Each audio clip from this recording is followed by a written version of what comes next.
Me da muchísimo gusto poder compartir con ustedes algunas ideas sobre la salud mental durante la pandemia por el coronavirus.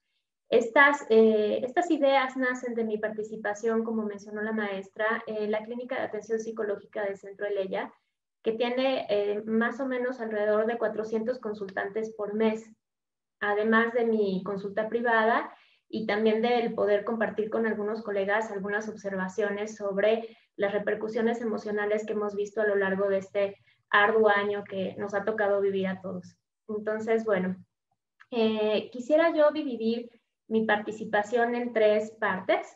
La primera, dedicada a revisar rápidamente las cifras de la pandemia en México, para que juntos podamos recordar la dimensión de la situación en la que nos encontramos actualmente y qué podemos esperar en los siguientes meses. Esa sería la primera idea. La segunda, hablar de la pandemia como un fenómeno social, es decir, lo que todos hemos compartido un poco en la colectividad con respecto a lo emocional, por supuesto.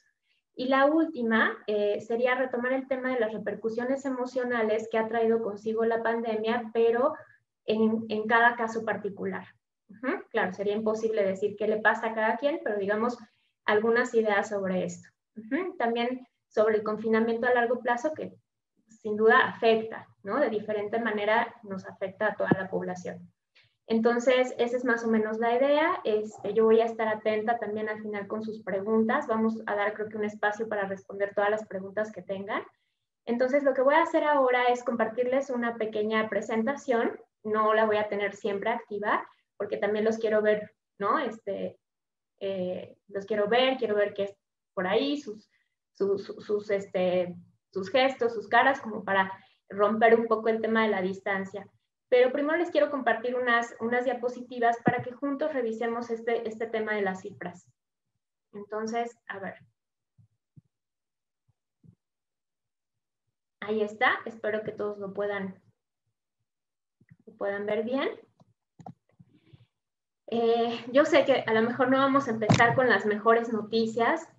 No, mi intención no es bajarles el ánimo, ¿no? Con estos números, pero sí creo que nos ayuda a situarnos en el panorama actual, ¿no? Y como les decía, qué es lo que podemos esperar y para poder comprender por qué hablamos de crisis de ansiedad, por qué hablamos de ataques de pánico, por qué hablamos de depresión, ¿no? En estos momentos. Si se fijan, en esta gráfica muestra que estas son las cifras actualizadas hasta el día de ayer en la noche. México está en el tercer lugar de todos los países, de los 10 primeros países, en mayor número de muertes a lo largo de la pandemia por el coronavirus. Acá, por ejemplo, tenemos a México ubicado en el segundo lugar, ¿no? En cuanto al número de contagios, también digamos como todas estas cifras que ustedes ya las saben y que seguramente las revisan por ahí de pronto en las noticias, ¿no? Por acá digamos cuál es la tasa de recuperados, cuántas pruebas se aplican, digamos esta tabla pretende abarcar como todas las cifras que nosotros escuchamos todo el tiempo en las noticias. No los vamos a revisar así puntualmente, pero nada más es para tener una idea. Acá, esta tabla a mí no me deja de sorprender cómo rápidamente a estas alturas la COVID-19, perdón, ha ocupado la causa de muerte número 1 en nuestro país, rebasando las enfermedades del corazón, la diabetes, los tumores, las enfermedades del hígado, todo lo que ustedes ven en el listado allá. Entonces, hoy por hoy es más frecuente que la gente muera por COVID que por cualquier otro padecimiento.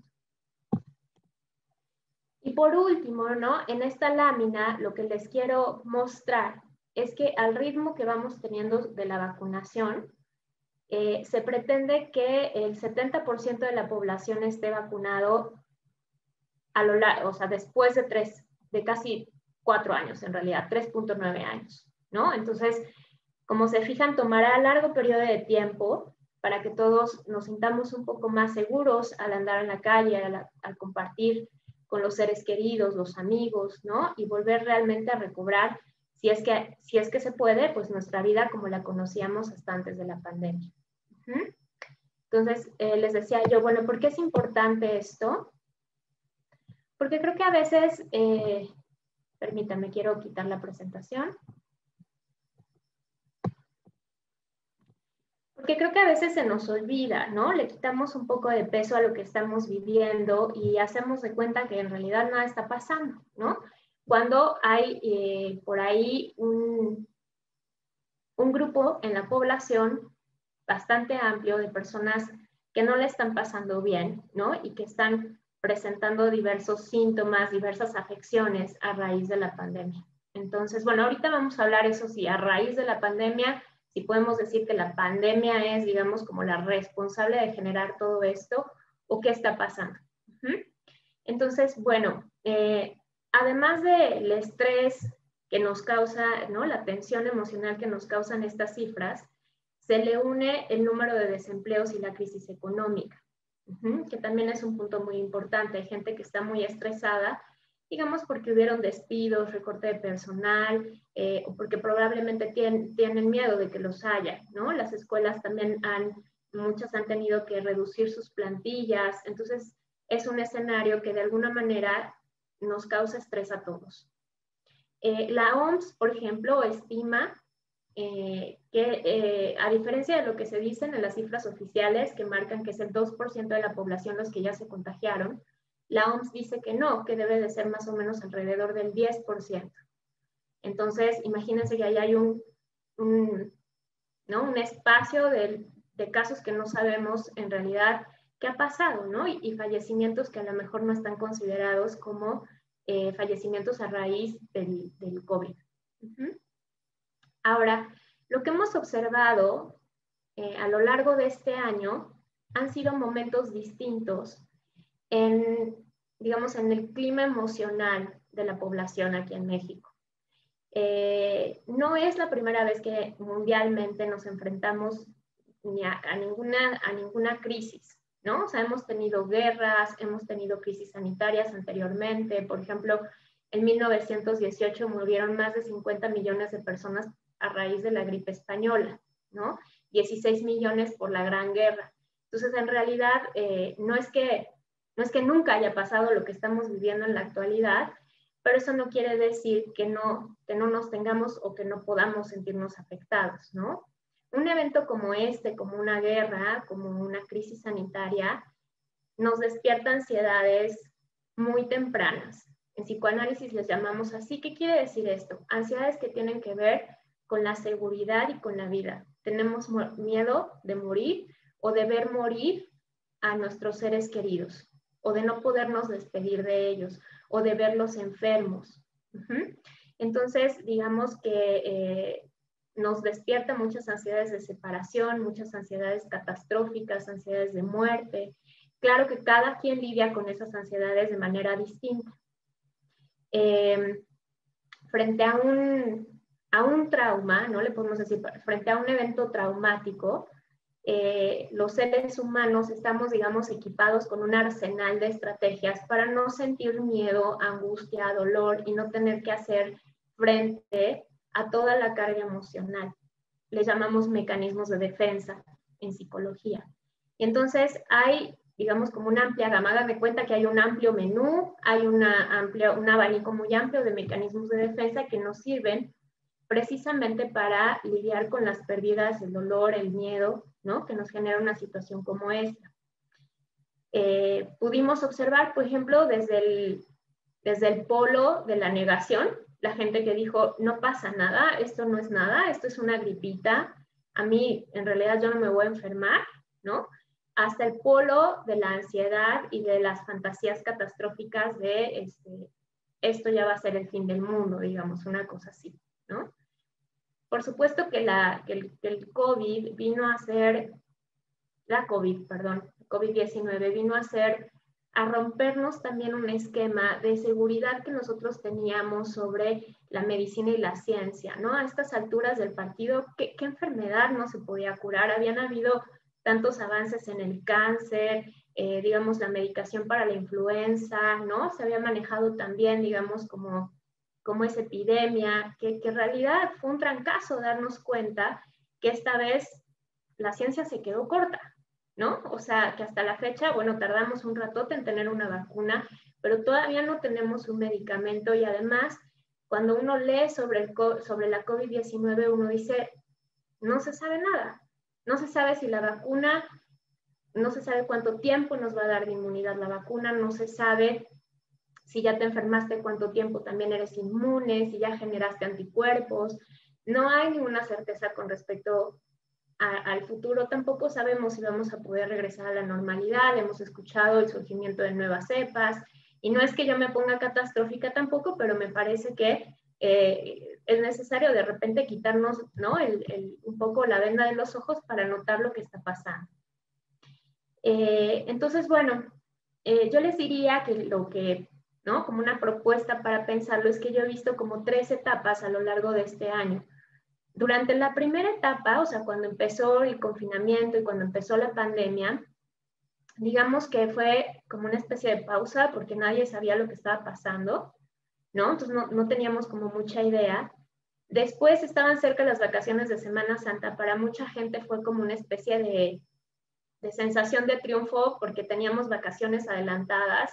Por fin el sueño de los niños se había hecho realidad. Iban a poder dejar de ir a la escuela, quedarse en casa, toda la familia, ¿no? Es como, wow, ¿no? Es como el sueño de los niños y de los adolescentes, ¿no? Y después, paulatinamente, pasamos como a una sensación de incertidumbre de qué está pasando, ¿no? Desde los que negaban lo que estaba pasando algo importante. Por ejemplo, me acuerdo también que se llevó a cabo el Festival Vive Latino, ¿no? Y mucha gente fue como, no pasa nada, esto, ¿no? En una semana se va, en un mes nos olvidamos del tema.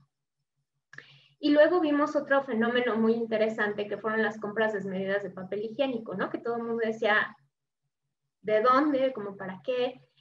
Y lo que pensamos tiempo después es que cuando estamos expuestos a tanta incertidumbre y algo que nos angustia y nos da miedo, echamos mano de defensas obsesivas, ¿no? Llamamos que es aquellas que nos permiten tener el control. Es decir, si yo compro mucho papel del baño, yo tengo la sensación de que tengo lo necesario para hacer frente a lo que venga y que nada me va a pasar, ¿no? Aunque eso no sea cierto.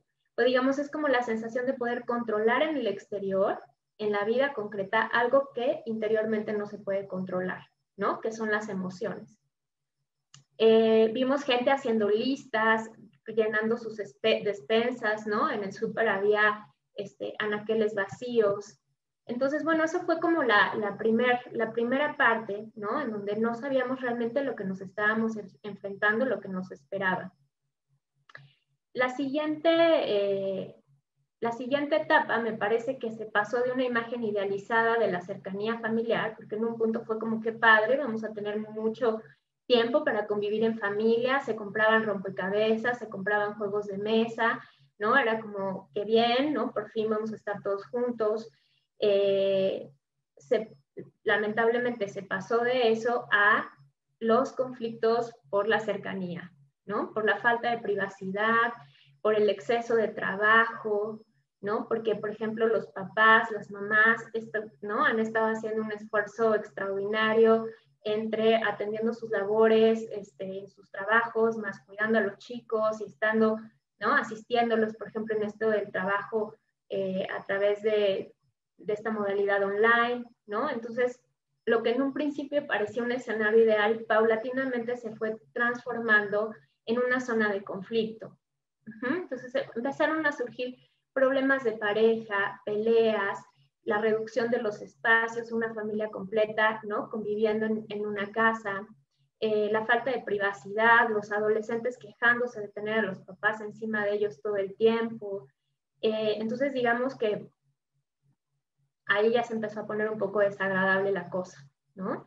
Hasta el extremo de llegar a la violencia intrafamiliar, que es un fenómeno que desafortunadamente hemos visto la mayoría, ¿no? Ver solicitudes de consultas psicológicas a raíz de violencia dentro del seno familiar. Entonces, lo que se pensaba como un ambiente seguro, ¿no? Estoy aquí en mi casa, seguro de que el coronavirus no me va a hacer daño, se convirtió en un ambiente inseguro.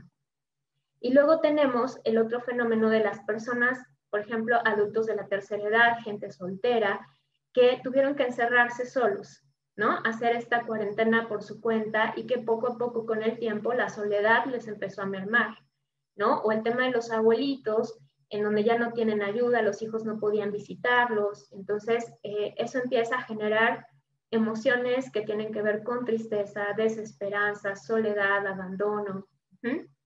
Ahora, como es el ser humano, ¿no? Y siempre busca salidas creativas frente a estos escenarios dolorosos, también vimos fenómenos como el boom del horneado, ¿no? Todos nos pusimos a cocinar, a hacer panes, ¿no? A de repente hacer, intentar hacer ahí unos pininos de cocinar. Y uno diría, ay, qué curioso, ¿no? Es casualidad, es que la cocina la tenemos a la mano. No, desde el psicoanálisis pensamos que todo lo que tiene que ver con lo oral y la comida nos genera cierto confort. Ustedes recordarán, por ejemplo, que si luego se sienten un poco tristes, ¿no? Y se sienten así medios decaídos, se toman un tecito calientito, o estas famosas escenas en donde de repente después de una separación alguien se come 1 litro de helado, ¿no? Lo que pasa es que la comida, el oral, nos remite a una experiencia previa muy temprana de confort, que es cuando mamá nos alimentaba, ¿no? Y entonces tratamos de reproducir una y otra vez, ingiriendo alimentos para tener una sensación de alivio y de calma. Siempre comer pretende darnos una sensación de alivio, pero pues bueno, digamos del baking, ¿no? Del horneado, pasamos a los atracones, a la gente que está comiendo demasiado, que sube de peso durante la pandemia.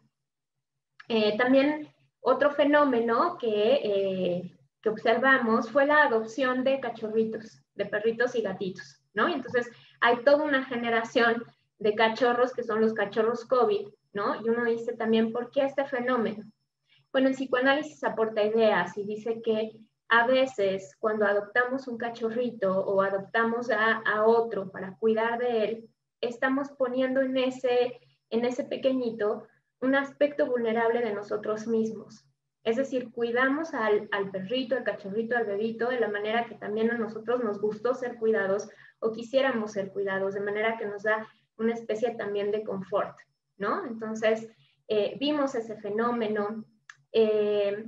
Y otro muy interesante que es el nivel de exigencia. No sé si ustedes se han fijado, pero el nivel de exigencia académico y laboral se ha triplicado, ¿no? Ya no tenemos tiempos de descanso. O sea, uno pensaba, claro, en la pandemia voy a poder hacer todo lo que no he hecho en un montonal de tiempo, ¿no?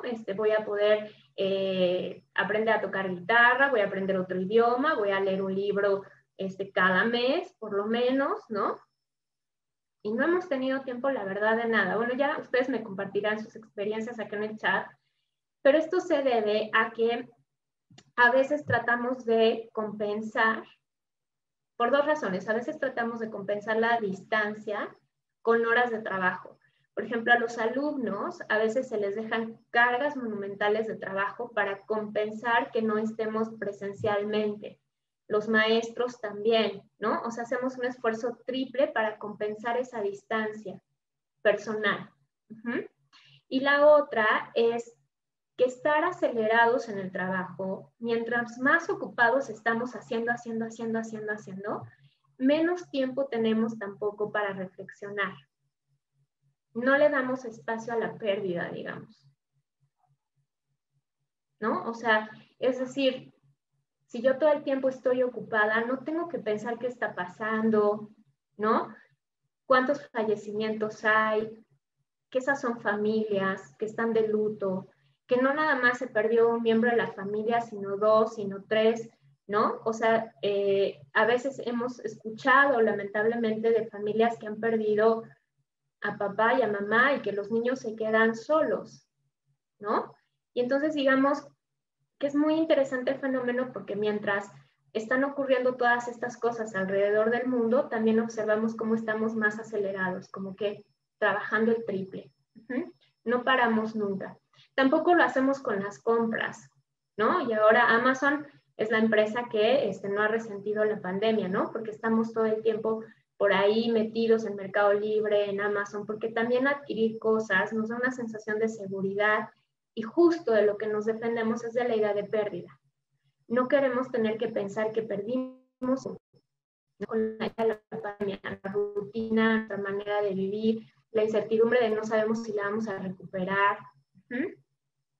Y entonces en este segundo momento, que yo les diría que fue como por ahí de agosto, ¿no? Un poquito antes, julio, agosto, empezamos a observar síntomas en la gente como angustia por temas económicos, síntomas por la convivencia familiar, quejas, ya no nos llevamos bien, estamos peleando todo el día, alteraciones del sueño y del apetito. Por ejemplo, se invirtieron los ciclos de sueño-vigilia. Entonces, de repente uno está a las 3 de la mañana como búho, ¿no? Y al otro día te tienes que levantar temprano. Entonces, bueno, sucede eso. También sentimientos de tristeza, de desesperanza, que a veces la gente no los ubica. Por ejemplo, tenemos esta mala costumbre de decir, es que estoy cansado y no sé por qué. Es que estoy muy cansado, no tengo ganas de nada. Quisiera dormirme toda la tarde. Y decimos, es cansancio, tengo que descansar y ya. Bueno, a lo mejor no, a lo mejor estás un poco deprimido. Y los pasamos por alto porque no queremos pensar, ¿no?, que nosotros nos vemos afectados por eso. También, por ejemplo, hemos observado en el grupo de los adolescentes, particularmente, situaciones que preocupan a los padres, como de que los chicos se refugian en los videojuegos todo el tiempo. Y lo hemos entendido como un fenómeno en donde en esta época los adolescentes lo que necesitan es salir, estar con el grupo de amigos, pero salir de la casa, no pueden estar conviviendo con los padres todo el tiempo. Los videojuegos es una forma como de salir del entorno familiar metiéndose, digamos, al mundo virtual. Y entonces de repente las mamás nos dicen, pero le hablo y no me contesta, parece que ni siquiera estoy aquí, ¿no? Bueno, es como si el chico se hubiera salido de casa, pero no quiere ir con los padres. También nos han hablado de masturbación compulsiva, por ejemplo, ¿no? Que también es una forma de lidiar con las ansiedades. Disculpen. También en el grupo de adultos y de adolescentes también se ha incrementado el uso del alcohol, la marihuana y otras drogas, pero principalmente el alcohol. Hay gente que a estas alturas del partido está tomando diario, digamos, aunque sea una cerveza o dos, una copita de vino, pero normalmente no lo hacían y ahora lo hacen. Y uno dice, qué curioso. Cuando nosotros pensamos en las sustancias, incluyendo el alcohol, las sustancias psicoactivas como una especie de, ¿cómo les diré?, como de sedante o estimulante, es decir, nos relaja, ¿no?, o nos activa, son como una manera de automedicación frente a una posible depresión, o frente a un posible trastorno de ansiedad, ¿no? La gente no lo sabe, pero detecta que al ingerir alcohol u otras sustancias se siente mejor y entonces lo sigue haciendo repetidamente día a día, ¿no? Como una especie, nosotros pensamos como de automedicación. Es lo mismo que hacemos con el café.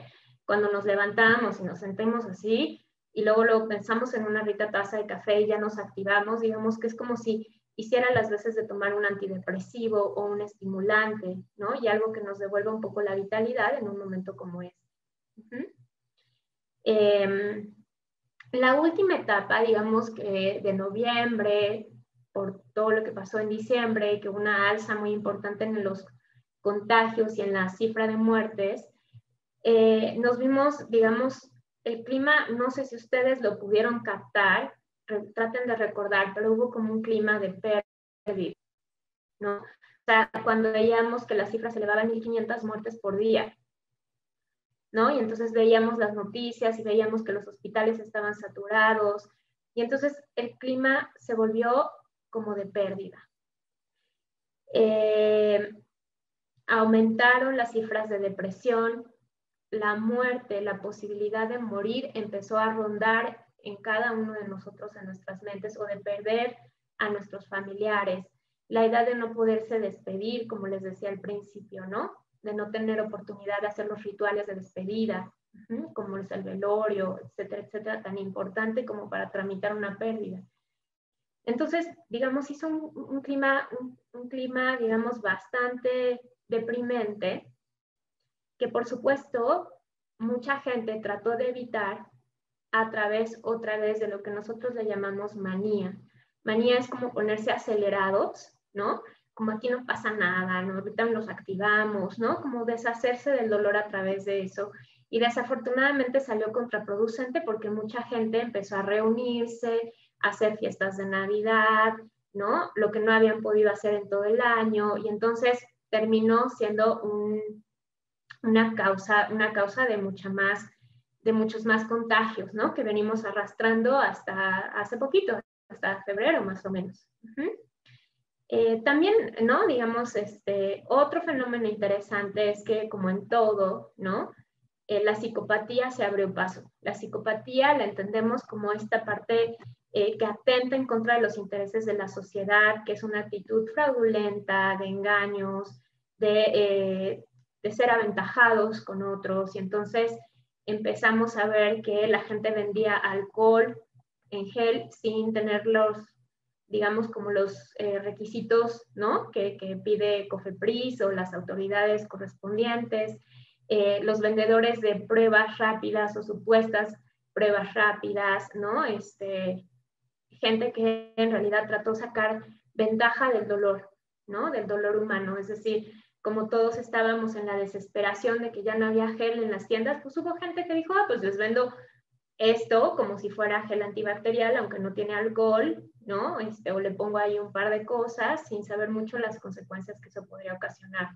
Entonces les digo esto porque es interesante pensar cómo, ¿no? En una crisis hay oportunidad, digamos, como desde la parte más dolorosa, desde la parte menos saludable del ser humano, ¿no? Hasta la parte más creativa realmente, ¿no? Tenemos expresiones que reflejan, sí, o sea, las partes más amorosas del ser humano hasta las más hostiles, ¿no? Y la fragilidad también la fragilidad de la vida, ¿no? Y de la salud mental. Entonces, bueno, hasta acá es más o menos lo que les quería comentar de las cifras, del fenómeno social que estuvimos observando. Me quedo un poco preocupada porque como es acá, ya saben cómo es esto, me acabo de quedar sin luz, ¿no? Entonces tengo mi batería cargada, yo espero que me dure el tiempo que estemos acá, pero bueno, quería avisarles por si las dudas, ¿no? Yo espero que no haya mayor problema. El estrés que eso nos causa de repente también, ¿no? Como los que estamos conectados en línea, híjole, ¿no? Pero bueno, sobre cifras generales de salud mental, les quiero compartir que gracias a la Clínica de Ley, en donde tratamos de sacar estadísticas y llevar, digamos, como una especie de conteo y control de los casos que nos llegan, de estos, digamos que decir que 400 pacientes al mes que consultan a lo largo de un año se convierte en una muestra significativa, ¿no? Entonces les quiero platicar que, por ejemplo, en nuestro caso, aumentó, o sea, se duplicó, se fue al doble la consulta del año anterior al año actual, del 2020 al 2021. O sea, tenemos el doble de gente que pide atención psicológica. Y eso no es nada más porque sí, o sea, no es casualidad. Después hemos detectado que en los motivos de consulta se ha convertido el número 1, la depresión. Este año se colocó como en el número 1 de las razones por las cuales consulta la gente. El segundo es la ansiedad. Y el tercero es gente que está, digamos, como con pensamientos obsesivos, ¿no? Pensamientos con respecto a me voy a enfermar, y entonces es gente que se pone a limpiar todo el día, que se lava las manos porque tiene mucho miedo a los gérmenes, que están evitando salir de sus casas para no contagiarse.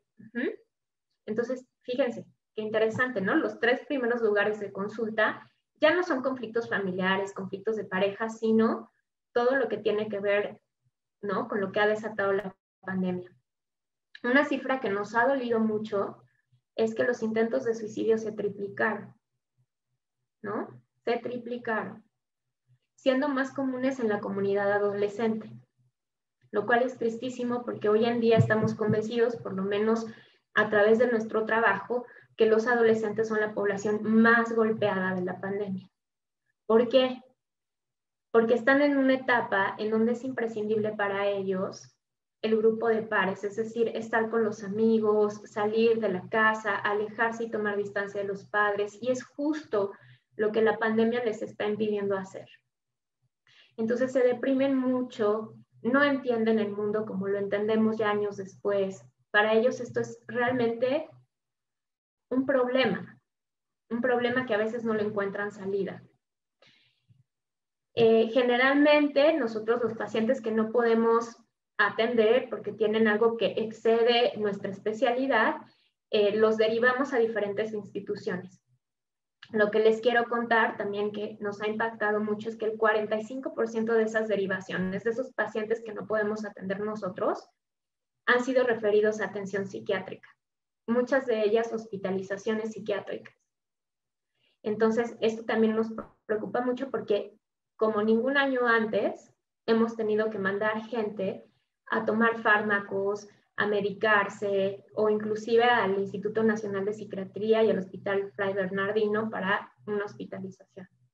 El 15% los hemos referido a terapia familiar por asuntos de convivencia o violencia intrafamiliar, lo cual también es alto, es una cifra alta.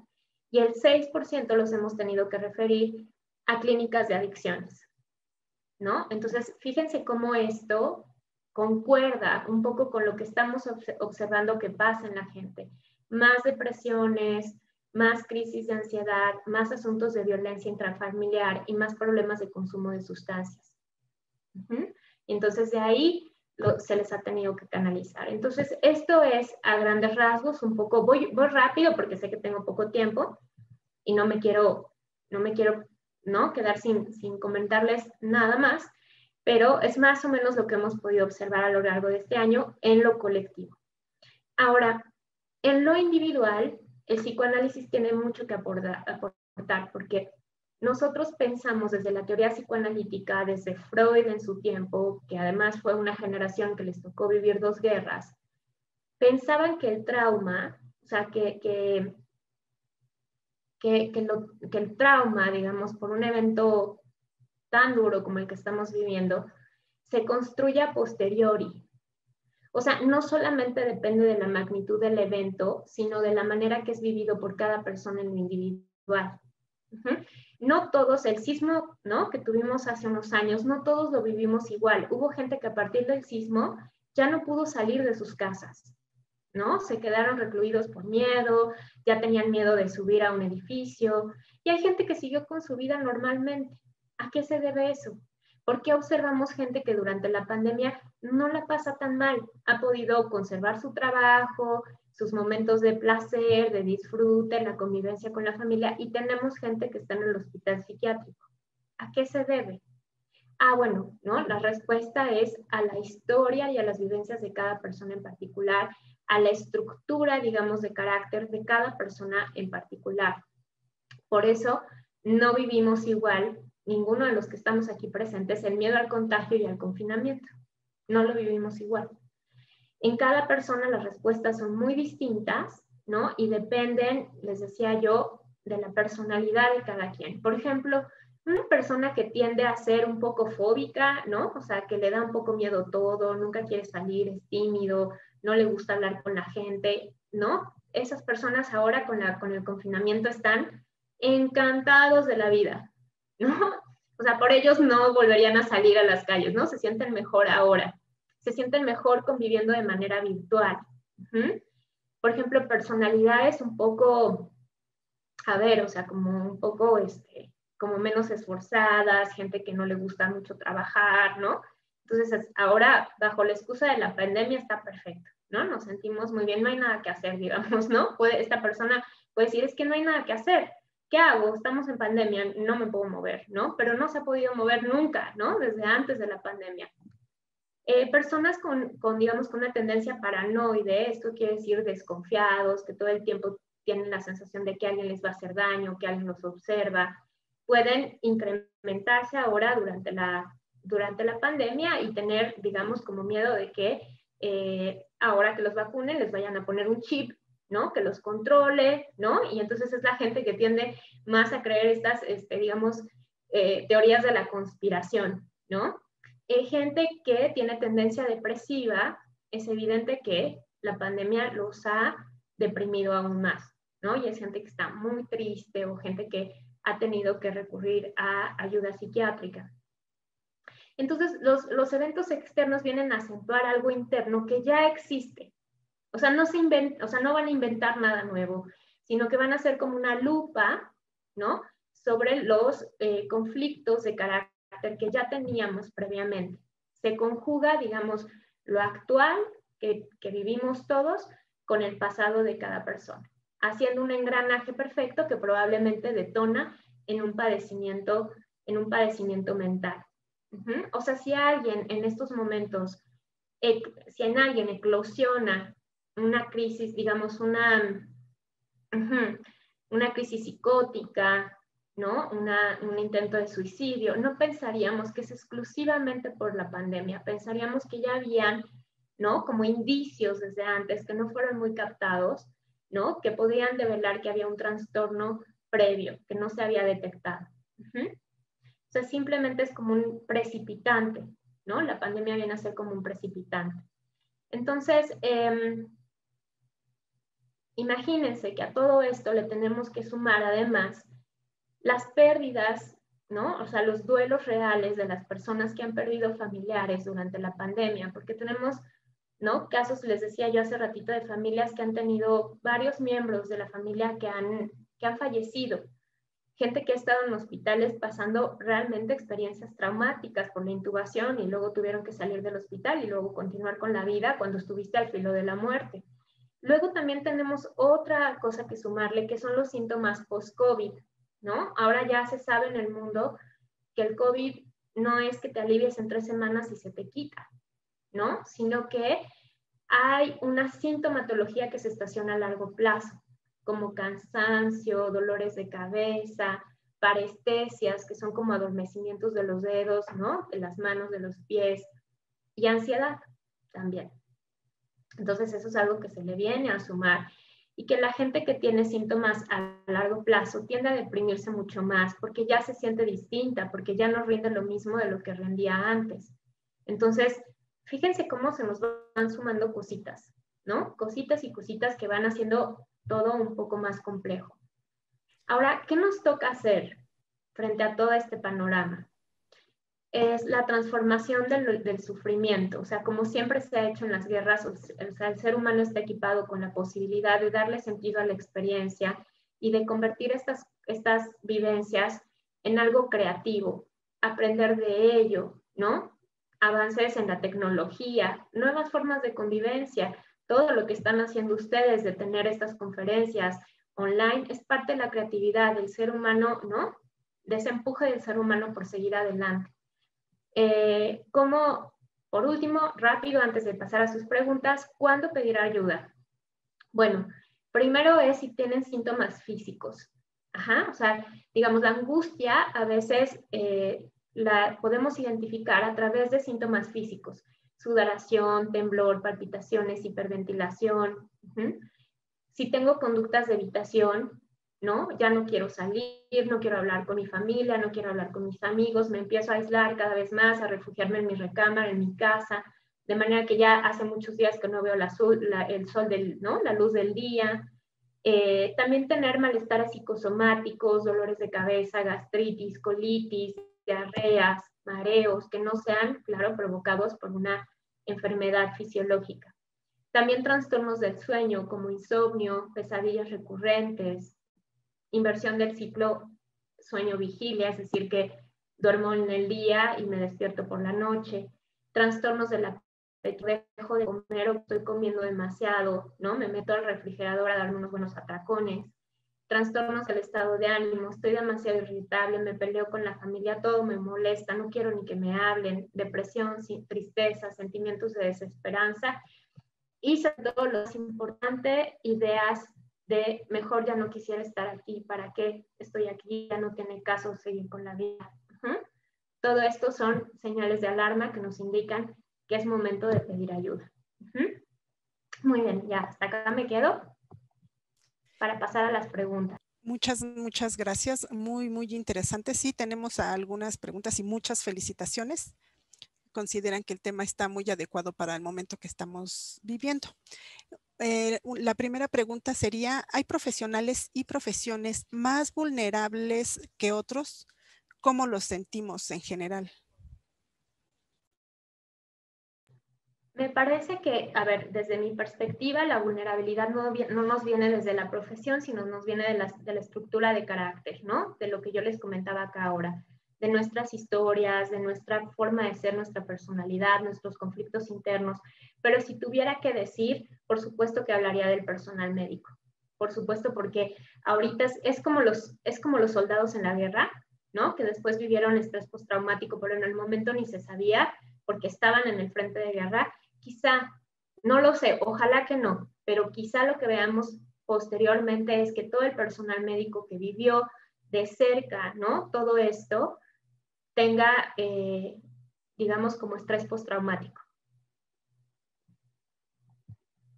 Pues sí, tiene bastante sentido y qué lamentable. ¿Crees que con esta experiencia colectiva nos llegó la conciencia de nuestra vulnerabilidad colectiva e individual?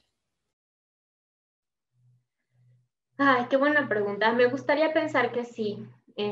Yo soy optimista, ¿no? Por naturaleza me gustaría pensar que sí, pero desafortunadamente a lo largo de la historia hemos aprendido, mire, o sea, yo soy de la idea por mi formación y por convicción que el ser humano por naturaleza tiene emociones amorosas y desafortunadamente emociones hostiles. Entonces, si pensamos en esa tendencia y lo que nos ha marcado la historia es que habrá nuevos eventos que nos sorprendan más adelante, en donde todo lo que aprendimos acá medio que se nos olvide y volvamos a repetir, ¿no? Un poco como Freud lo decía, a manos de la compulsión a la repetición, conflictos eternamente, ¿no? Entonces, pero bueno, me gustaría pensar que sí aprenderíamos a ser más responsables. Sí, yo creo que es mucho optimismo, pero es bueno ser optimista. ¿Qué estrategias recomendaría o qué les podríamos nosotros recomendar a las personas, estudiantes particularmente, todos los que estamos aquí tenemos que ver con la docencia, que siempre tratan de estar ocupados? O sea, aparte de lo que tengan que hacer, se ocupan. Es un temazo. Yo lo primero que diría es rutina. Y miren que yo he sido víctima de lo mismo. O sea, a veces me he cachado en jornadas extenuantes, más de lo que quisiera. Creo que es importante marcar rutinas y defender a capa y espada los momentos de recreación y entretenimiento. Porque es muy importante. Aunque no sea una tentación, es que estoy aquí frente a la computadora, entonces voy a comer y regreso a la computadora, ¿no? Hay mucha gente que está comiendo con la computadora en la mesa, ¿no? Cuando antes en sus trabajos tenías que salir a comprar algo, ir a un restaurante. Entonces, creo que forzarnos un poco a mantener una rutina que incluya horas de esparcimiento, como si fuera nuestra, ¿saben? Como nuestra parte de, como obligación también, ¿no? En nuestra agenda apartar espacios para la comida, espacios para el esparcimiento, para estar con la familia y sobre todo también proteger la privacidad, es decir, no ser intrusivos con el otro, ¿no? Y también uno defender un poco el espacio, cerrar la puerta, no hay que tomárnoslos como una ofensa. Ay, es que no cierres la puerta, cuando estamos en casa no cierres la puerta. Híjole, pues ahorita sí, porque si no, no tenemos espacios de individualidad, ¿no? Entonces, recomendaría eso. Muchas gracias. Otra pregunta. Hace rato mencionabas que muchas personas compran cosas para sobrellevar ese temor a la pérdida. Las personas que no tienen esa capacidad económica, ¿cómo lo sobrellevan? Digamos, esa es una de muchas, ¿no? Esa es una de muchas formas. La gente que lo tiene al alcance de la mano y lo descubre, lo usa. Pero les decía, les hablaba de otras formas, ¿no? Por ejemplo, la comida es una, la bebida es otra, la masturbación es otra. Digamos, formas no saludables, porque también hay las saludables, como leer, aprender un idioma, hacer otras cosas, ¿no? Pero creo que siempre hay manera de encontrar estrategias para desmentalizarnos. Desmentalizarnos quiere decir dejar de pensar, ¿no? Es decir, desconectar el cerebro dejar de pensar, dejar de sentir. Incluso a veces cuando estamos en el celular, seguramente a alguno de ustedes les ha pasado, y están en una aplicación, en una red social, y están pase y pase y pase y pase y pase, ¿no? O en Instagram, pero no están pensando nada, nada más están viendo, a ver, ¿no? Digamos, esa es una forma de desmentalizarse y uno lo puede hacer de muchas maneras. Muy interesante. Una pregunta aún más interesante. Te comentaba que la mayoría de los que estamos aquí somos docentes y tutores. O sea, estamos atendiendo a nuestros alumnos, además de la clase, pues platicando con ellos. Entonces, una pregunta es, ¿cómo manejar las consultas de los alumnos tipo, se murió mi mamá, me siento bastante mal, ya no le veo sentido a nada? Y no son pocos. Vean lo que les digo, o sea, es tristísimo. Lo primero que les diría es la escucha atenta. O sea, no es cualquier cosa, suena muy fácil. En psicoanálisis les llamamos atención flotante. Quiere decir que cuando viene una persona a platicarnos, yo puedo desconectarme de lo mío y poner atención a todo lo que me está diciendo esa persona. Escuchar profundamente lo que tiene que decir, porque a veces, ¿no? O estamos viendo el celular y volteamos, ¿no? O estamos atendiendo 3 pendientes más al mismo tiempo. Entonces, creo que eso es lo de primera línea, es poderles dar a los estudiantes una escucha totalmente atenta. Dejarlos hablar, no tratarles de solucionar el problema de inmediato, porque además no es algo que les podamos solucionar. No hay nada que nosotros les podamos decir que les vaya a aliviar el tremendo dolor que tienen encima, ¿no? Entonces no hay que interrumpirlos y decirles ya va a pasar, no te preocupes, todo va a estar mejor, ¿no? Sino tratar de escuchar primero lo que tienen que decir y después, dependiendo de cada caso, a lo mejor podemos intervenir tratando de hacer una discriminación si es un alumno que tiene recursos para enfrentar la pérdida o no los tiene. Si es un alumno que puede enfrentar el duelo, entonces quizás hacemos un acompañamiento, lo vamos viendo algunas veces a la semana, cada 15 días, pero si es un alumno que detectamos que no tiene los recursos emocionales para hacer frente al duelo y además no tiene una red de apoyo, una familia que esté ahí unida, ¿no? Compartiendo como todo esto, entonces creo que lo siguiente sería una derivación a un lugar en donde puedas seguir un tratamiento en forma. Muchas gracias. Antes de continuar con las preguntas, me gustaría externar algunos comentarios. Por ejemplo, Gis Martínez nos dice que además de todo lo que nos pasa, pues los medios de comunicación nos hacen llegar la información muy rápido y no nos da tiempo de asimilarla. O sea, todavía no asimilo con que están muriendo muchos cuando me dicen que los hospitales están llenos, cuando me dicen que no hay tanques de oxígeno. Entonces, pues sí, por si eso fuera poco. También alguien comenta, eso es bueno, que muchos estudiantes que eran muy tímidos en clase, ahora con las clases virtuales participan más. Eso a mí me ha tocado mucho. Luego no nos alcanzan nuestras horas de clase porque están muy platicones, pero es bueno, ¿no? Alguien más, esta ya es pregunta, ¿cuándo detectamos que algunos estudiantes se encuentran ya muy tristes? ¿Cómo los convencemos de que ya necesitan una consulta profesional? Porque a veces piensan que solo platicando. Uno de los mayores signos de alerta en un estudiante que quiero entender que es una población joven, que podríamos decir que es gente que todavía está en la adolescencia o saliendo de la adolescencia, es el aislamiento. O sea, el joven que sea, o sea, no, por ejemplo, cuando ustedes dicen, tengo un alumno que como lata, no se calla todo el día, mira, es un desastre, me contesta, es un adolescente saludable. Yo sé que no nos encanta, ¿no? A lo mejor a veces ni en casa o que nos dan lata, pero de eso se trata la adolescencia. La adolescencia pretende ser ruidosa, turbulenta, revoltosa, digamos, porque se necesita un empuje así para poder deshacer la ligazón que se tiene todavía con los padres. El adolescente que está, por ejemplo, muy apegado a los papás y no encuentra espacios de individualidad con amigos, adolescentes que se recluyen en su cuarto sin hablar con nadie, que no han hecho reuniones de Zoom con sus compañeros, adolescentes que están subiendo mucho de peso también, ¿no? Observarlo también en lo físico, o han adelgazado demasiado. generalmente son los adolescentes que necesitan ayuda, los que son silenciosos, los que no están platique y platique y son bulliciosos y arman lío y pleito, esos son los que necesitan ayuda. ¿Cómo convencerlos? No presionándolos ni empujándolos, quizá, ¿no? Acercándonos primero a ellos, decirle, oye, mira, no te he visto bien, me da la impresión, te veo muy callado, ¿qué pasa por ahí? ¿No? A ver, cuéntame. Y entonces, primero generar un vínculo de confianza y después, ¿no? Tratar de invitarlo a que tome un proceso de psicoterapia. Pero lamentablemente yo tengo que decir acá que en los adolescentes no se les puede obligar.